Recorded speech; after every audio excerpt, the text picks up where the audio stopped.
Hello, time for another episode of Vibes of the Universe. Today I will begin with those enormous bursts on Schumann resonance monitor. I would love to tell you more about those anomalies, but as for today I still don't know what is causing them. But it seems that they have nothing to do with the daily geomagnetic jolts, which started to be pretty strong in last couple days.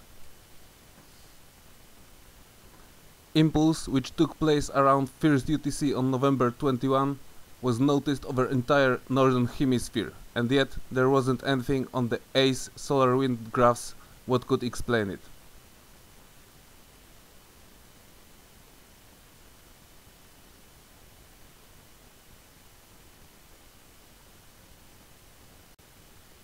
In Kiruna, the K index was raised to 6, as the local magnetic field dropped suddenly by more than 500 nanoteslas.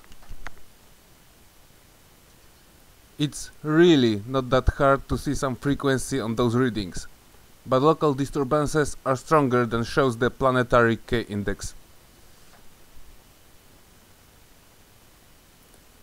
And while we're talking about disturbances, let's take a look at the Heliosphere.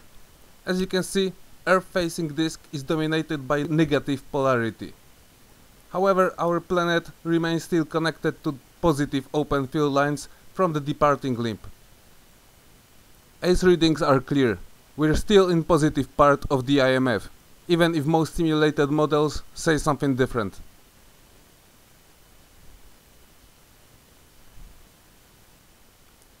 But not Enlil spiral, which wins in this round with LM Sol monitors.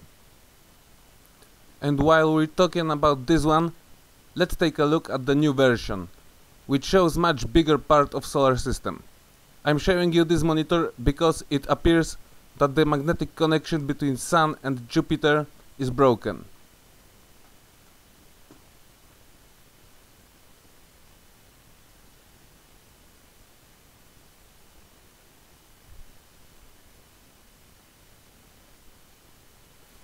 Now, a small glance at the Ionosphere, where the vertical patterns seem to grow in strength.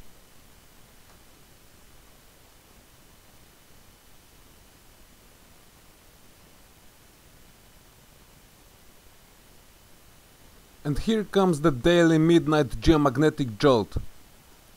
This time I've managed to catch it on the magnetic disturbance vectors monitor. Scale grew from 50 to 200 nanoteslas.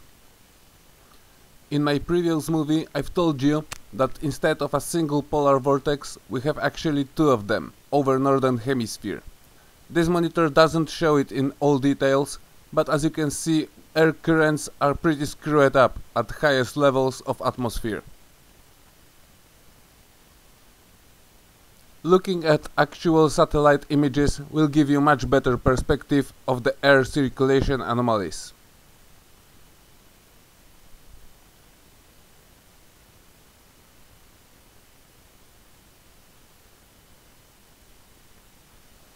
As you can see, the KP index grew to 4 couple minutes before I started to record.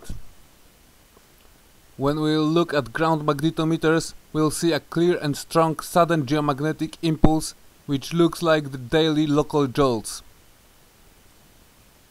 In Kiruna, the magnitude of local magnetic field dropped again by more than 500 nanoteslas, and K index grew to 6. But not everything is just like before. First of all, impulse was recorded at 22 UTC, 2 hours earlier than the daily jolt. It affected the magnetometers placed at highest latitudes, while typical jolts were recorded only at stations placed further from the North Pole. And finally, it was recorded as well in different parts of the globe, so the disturbance is not local but global. Enough of those boring graphs.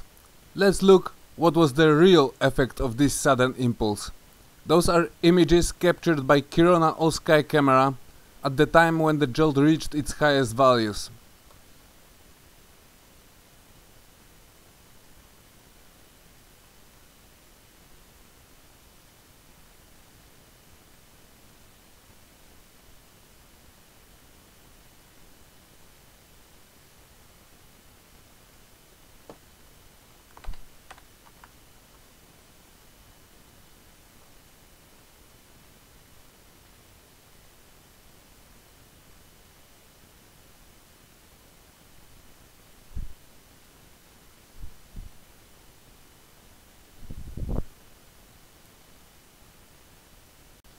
Auroras were visible only for some 15 minutes, but they were really spectacular.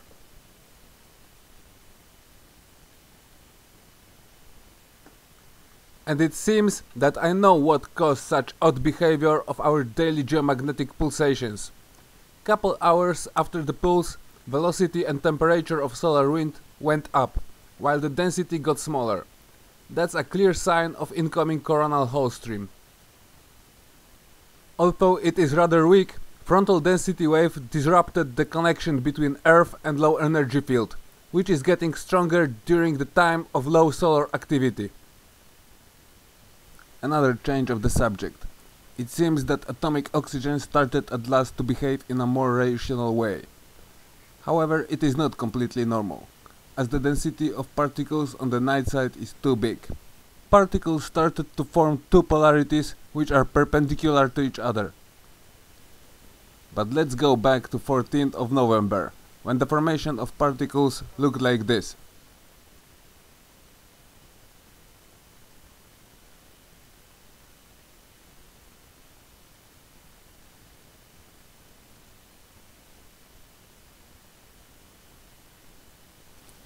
If you didn't see my previous movie, you need to know that such behavior of atomic oxygen is absolutely wrong.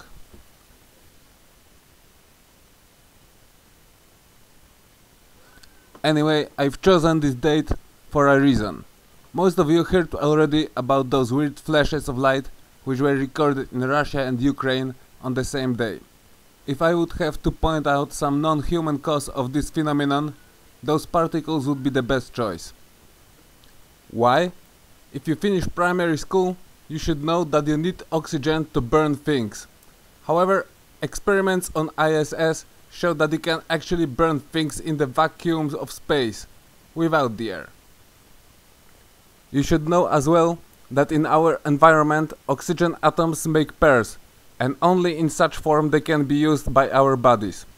However, in the ionosphere, oxygen atoms remain as singles, what makes them much more reactive. They contain negative electric charge, what attracts them to the positively charged day side. What would happen if a cloud of such reactive ions would appear over an area dominated by positively charged particles, which stay away from the sunlight? Nitrogen dioxide is one of them. Look how it's supposed to react to the solar zenith in normal conditions.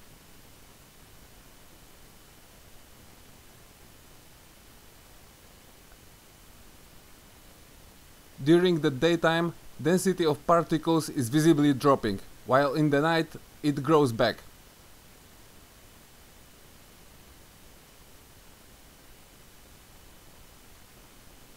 But at the time when atomic oxygen was freaking out, nitrogen dioxide behaves differently.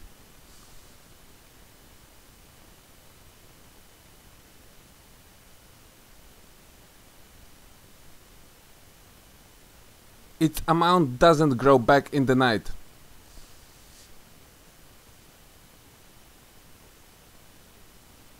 Why? I have no idea what kind of force was capable to do it, but on 14th of November the biggest concentration of atomic oxygen covered almost entire night side of our planet. Something caused a magnetic pull which was stronger than the sun. And what happens when two particles with opposing electric charge meet with each other? Something like this.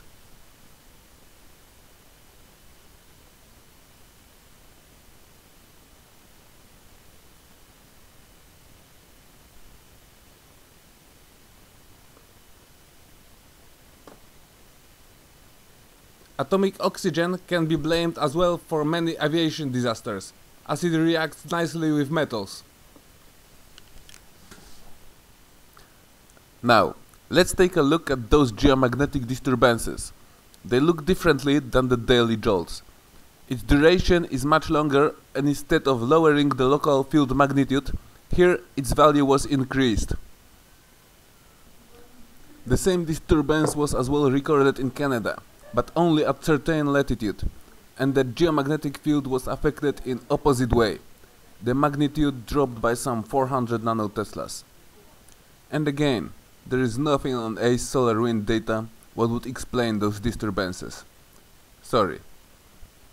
This episode will be slightly shorter than previous ones, but for the end I would like to show you a strong backside gust of neutral particles, which can be seen at radiation belt monitors at lowest energy bands.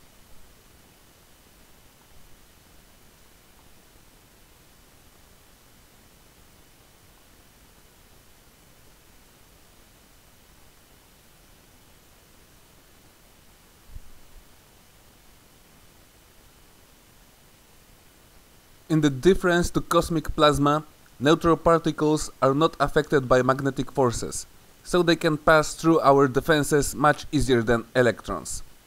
I'm sure that there is some monitor on which we can see how the chemical composition of the atmosphere changes during those neutral gusts. I will try to deal with it in next episodes. For now it's enough. Class dismissed. Be safe. Peace.